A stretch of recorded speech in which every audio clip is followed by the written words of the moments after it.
John Patterson is our guest today, and I think the first thing we should be talking about is the water quality that passed the House with, 3 against and how many? 97 in favor, something like that.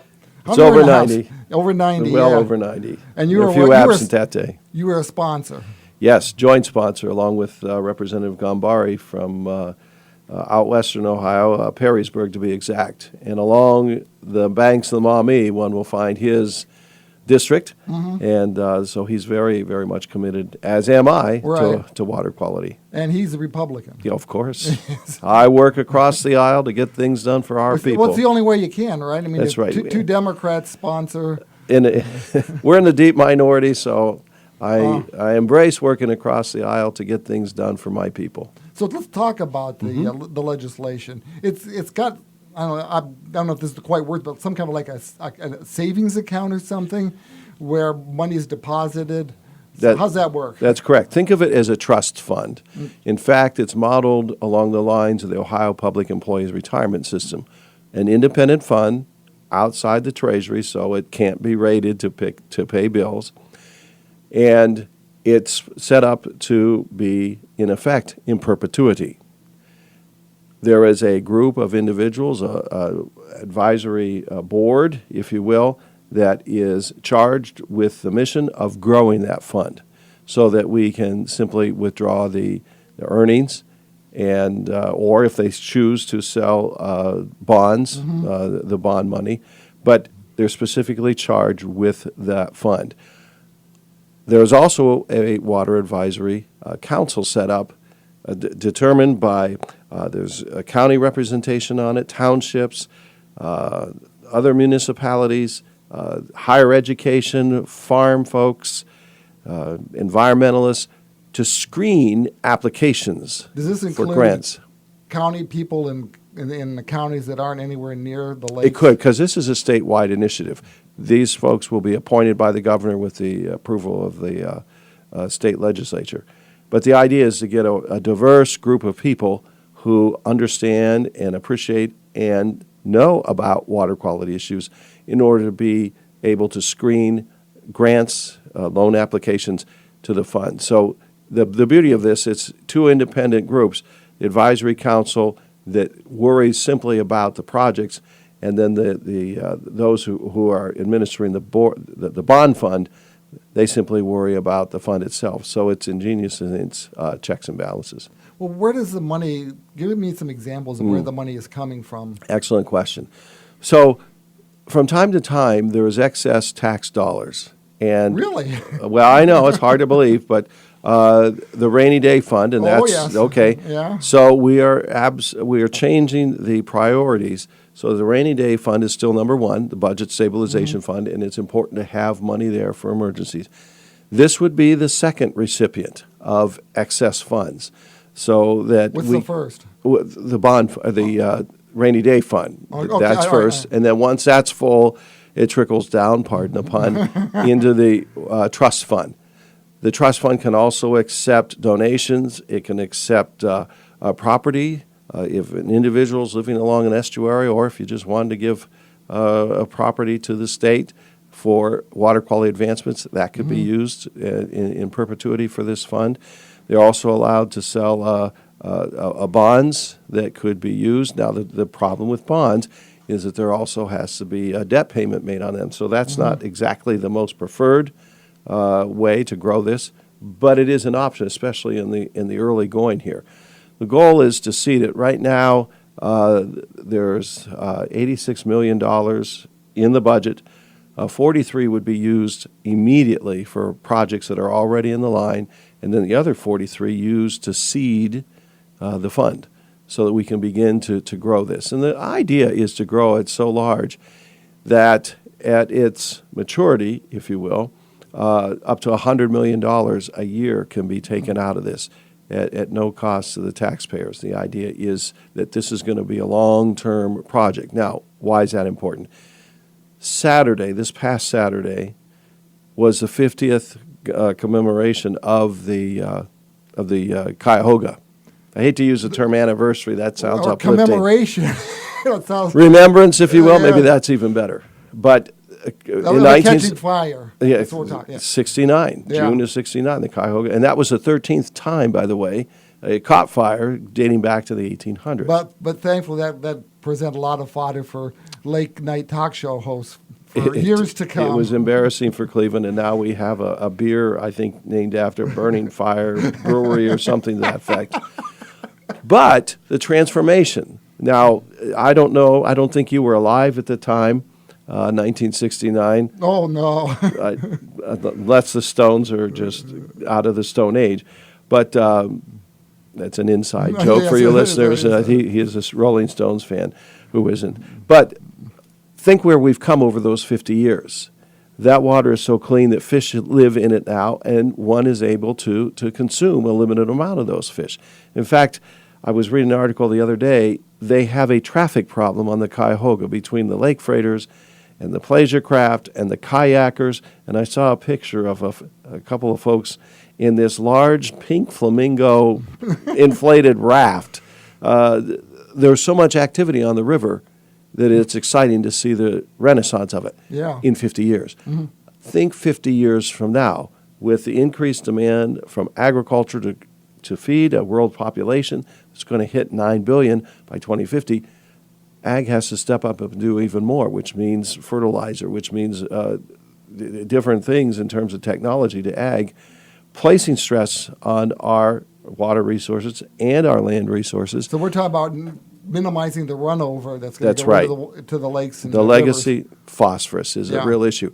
But it's something you just can't throw money at one time. It is going to be a sustained effort over decades to address this problem. And I'll be honest, the legacy phosphorus is the real issue here. I've sat on 2 phosphorus task forces statewide, and in one we heard a research specialist from Ohio State talked to us about a lake in Denmark that was having massive algal blooms, and they eliminated all fertilizer within the watershed of that particular lake. It was a small lake. It still took 40 years to clean up the legacy phosphorus. So it's not what we're putting in the soil now. We've done a better job of the current application. It's what's already there. And the question is, why is it now releasing? Why is water-soluble phosphorus, after all these years of being bound to the soil, what's causing it to be released into the lake? So we have a lot of research questions to answer. There's a lot of questions out there that we just don't have answers to. And the part of this is for research, could be. Mm-hmm. Part of this is for equipment purchases. Say some farmers wanted to buy some equipment and share it that would allow for specific injection fertilization. That equipment's pretty expensive. They could do that by applying through the advisory council. So things like that statewide. We have a phosphorus problem coming north into the lake area. We have a nitrogen problem flowing south in the Ohio River. And just 3 events that really stuck in my mind. 2014 was a Toledo water crisis. You Send your remember water to Toledo, your bottled water, yes. In 2015, we had a 700-mile algal bloom on the Ohio River. 700 miles. Yeah, that's bizarre for the Ohio River. Go figure that one out. And then in 2016, there was an incident in the Scioto Valley, Columbus in particular, with nitrogen runoff. There had been fertilizer put on the field, it was in the river. Then we had a series of downpours. There was an alert for pregnant women not to drink that particular water that was drawn out of the watershed because of the high levels of nitrogen. So it's not just algae and algal blooms. It's a nitrogen flowing south, and this H2 Ohio Trust Fund is for the entire state. So is it going to pass the Senate okay? The Senate has a somewhat similar bill, an SB2. I look for the 2 of them to converge within the budget hearing because we want to get this starting now. And the budget hearings are going on? In fact, as we speak, and this is Monday, as we speak, the conference committee is assembling to examine the different points of contention between the House and the Senate versions of the budget. H2 Ohio is going to be part of that hearing, and I would expect that this will remain intact and be put into place immediately. Okay, we've got about 5 minutes left. We talk about education a little bit. What's Yes. going on with your School legislation? funding. Exactly. With school funding. If you remember, last time we talked, there were some criticisms about the fact that not enough money was being It wasn't sent. going far enough. Economically disadvantaged. Well, we heard that advice, and we assembled a panel of experts who deal with this to look at special targeted assistance outside the formula. The formula so this remains is like intact. school districts that have special needs. Special need, well, special needs in terms of economically disadvantaged kids. So we have done that, and that alone was a complex process. But the problem is then to put the mathematical computations into verbiage that we need to put into a bill passed by both chambers. Bottom line, it took over 2 weeks, well, excuse me, slightly less than 2 weeks to put this into written form. The bill is over 250 pages long. So we have gone through the bill individually. We have gone through the bill collectively and pinpointed those areas that still need tweaking. But on Wednesday of this week, that'll be Wednesday the 26th, at 11 o'clock, we have scheduled a press conference in Columbus to formally introduce this standalone school funding bill. Will it get into this budget? No, because it's far too complex. We didn't have the time to work everything out. The goal is to introduce it separately, have hearings on it, and get it ready for the second year of this budget. Ohio's budgets run in 2-year cycles. We think it would be aptly poised to be inserted into the second year. But it's going to take a lot of vetting. We want to make sure everybody has their say. I mean, this is the most comprehensive school funding overhaul. It addresses the DeRolf decisions. It's been 3 decades coming. Yeah, that was the 90s. And we want to get this right. And to do it right, it's going to have to be purposeful, and it's critical to hear everybody's voice. And that's what the vetting process is for. But this Wednesday, 11 o'clock, formal introduction of this bill. We have 64 co-sponsors on this bill, and Representative Cuppen and myself, we make 66. That's 2/3 of the composition already on board supporting this bill. So it must be a pretty good bill, and lots of people want to get their name on there so that they can put it in their advertising when they run for re-election. That's right. Which you don't have to worry about. I don't have to worry about it, no, but it's that good. Long term. So is Mike DeWine a little more open to Yes. this? We've had discussions with his staff. We've had discussions with the Senate. The concern was that he wanted to do something immediately, and that's where his wraparound services are coming in, and that looks like the pathway that's going to be taken in the first year. However, his plan does not install a funding formula for the long term. Much like the water quality issue, I'm looking long term. Right. This funding formula is going to take 6 years to phase in fully. We have to be patient, but we didn't get there overnight. We're not going to get out overnight. And it's like turning around a large ship. You just can't do it on a dime. Yeah, problems have been going on for years. You can't just No. pass a piece of legislation and the next day it's solved. No, Be nice if so, but. no. So we got 1 minute left. 1 minute left. July 1st, new tax on gasoline. 10 Yes, cents. yes. And it's still going to be less than Pennsylvania. Much less. Much less, and some of our surrounding states. But much needed, I might add.